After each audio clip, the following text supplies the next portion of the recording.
Hola, soy Víctor Martín, profesor de la Universidad Canaria de La Laguna.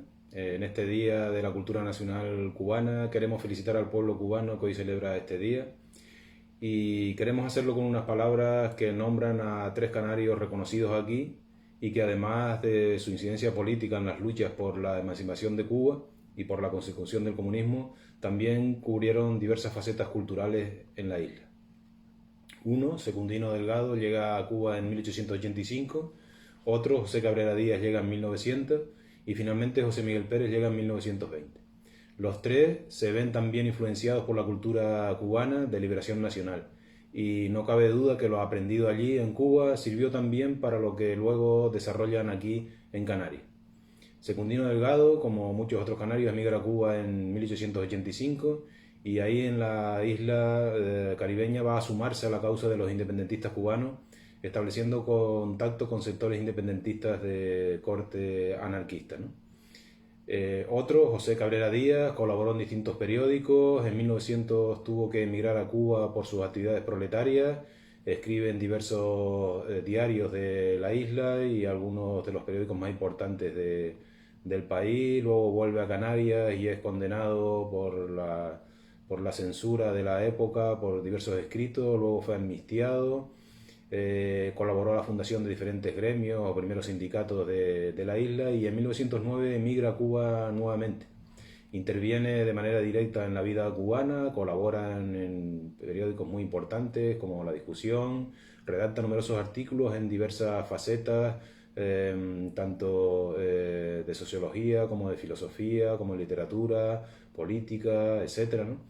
Todo lo cual le va a captar una simpatía y aprecio enorme por parte de los hombres públicos, tanto cubanos como extranjeros. Él era un hombre de acción que sorprende por su capacidad de trabajo y su polifacética labor intelectual. Forma parte de diversas asociaciones y finalmente incluso el Instituto Nacional de Previsión y Reformas Sociales le nombró miembro de la Comisión de Arte, donde realiza una labor excelente. Fundó el Club Mercedita también en terrenos de una central azucarera que él dirigía, ¿no? Y por allí desfiló lo mejor de la intelectualidad cubana, hicieron gala de su arte, exquisitos poetas, músicos, oradores, artistas de todos los géneros, ¿no? Además dotó a esta institución con una excelente biblioteca con más de 600 volúmenes. Fundó también escuelas de enseñanza primaria y creó un extensísimo vivero de plantas de cubanas y exóticas, ¿no? A sus gestiones y aportes también se debió la creación de los primeros institutos de enseñanza secundaria y organizó la Federación de Bibliotecas de Cuba, de la que fue su presidente. El clima, de todas formas, de su vida cultural en la isla lo alcanzó con la fundación de la revista Cúspide y de ello tuvo, pues, por esa labor le confirió el gobierno cubano la Orden Nacional del Mérito de Carlos Manuel Céspedes, ¿no? Y distinguiéndolo en diversas asociaciones como uno de sus miembros más importantes, ¿no? De él habla algún autor que ha escrito sobre su biografía en Cuba y dice palabras tan resonantes como esta, ¿no?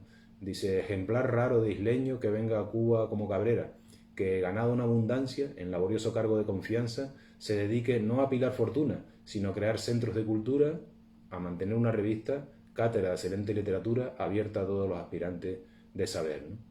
Y finalmente el tercer personaje que queremos destacar hoy en este día es José Miguel Pérez, el llamado el isleño, este canario que nació en Santa Cruz de la Palma, emigra hacia 1920 a Cuba y ahí se va a vincular con diferentes centros y agrupaciones socialistas, ¿no? Allí funda también la revista Espartaco y en agosto de 1922 fue el día en que se efectuó la histórica asamblea donde su carácter más radical, encabezado por Carlos Baliño, planteó la necesidad de romper con la Segunda Internacional y adoptar los principios de la táctica leninista, muy importante en aquellos años, además, porque los partidos que venían de la Segunda Internacional, después del triunfo de la Revolución Rusa, pues estaban desmarcándose o apoyando la táctica leninista, ¿no? apoyaron decididamente a Baliño para la adopción de estos acuerdos, José Miguel Pérez y muchos obreros como José Peña, Alejandro Barreiro o José Vilasuso, ¿no? Este grupo de socialistas, marxistas, se preparó más tarde para la organización y el 18 de marzo de 1923, fundaron la agrupación comunista de La Habana, de cuya dirección formó parte el isleño, como le llamaban sus compañeros a José Miguel, ¿no? Poco tiempo antes había sido nombrado profesor de la Escuela Racionalista, institución creada por la Federación Obrera de La Habana, ya que él también tenía de profesión maestro, con el objetivo de alfabetizar, impartir clases, ofrecer conferencias y difundir la cultura entre los jóvenes, ¿no? En 1925 inició sus sesiones el primer Congreso Nacional de las Agrupaciones Comunistas, donde se constituyó el Partido Comunista de Cuba, ¿no? En esa constitución del partido se acordó nombrar un comité educacional compuesto por 3 miembros que se encargan de dar clases y de conferencias. Ese comité quedó integrado por José Miguel Pérez, José Antonio Mella y Alfonso Bernal, ¿no?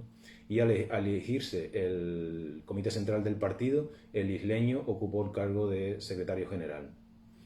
De José Miguel Pérez, una vez que se le expulsa inmediatamente del país por la consecuencia de la constitución del Partido Comunista, se dice de él en un documento reconociendo su valía que ha sido secuestrado, cometiéndose un nuevo atentado al derecho de los individuos, a la ciencia y a la pedagogía. El profesor José Miguel Pérez ama la justicia, la ciencia y sobre todo el magisterio. Para sus alumnos siempre tenía palabras de aliento y la luz de los conocimientos la daba pródiga. Quería ser querido por todos y lo era. Quería que todos fueran útiles a la sociedad sin mezquinos egoísmos, sin ruindades, y orientaba noblemente.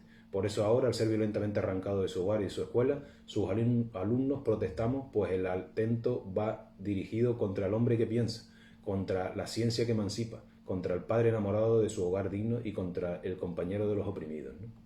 En Cuba, la cultura, entonces, y ya para finalizar, fue pieza fundamental para la liberación nacional y la lucha que todavía continúa por el comunismo.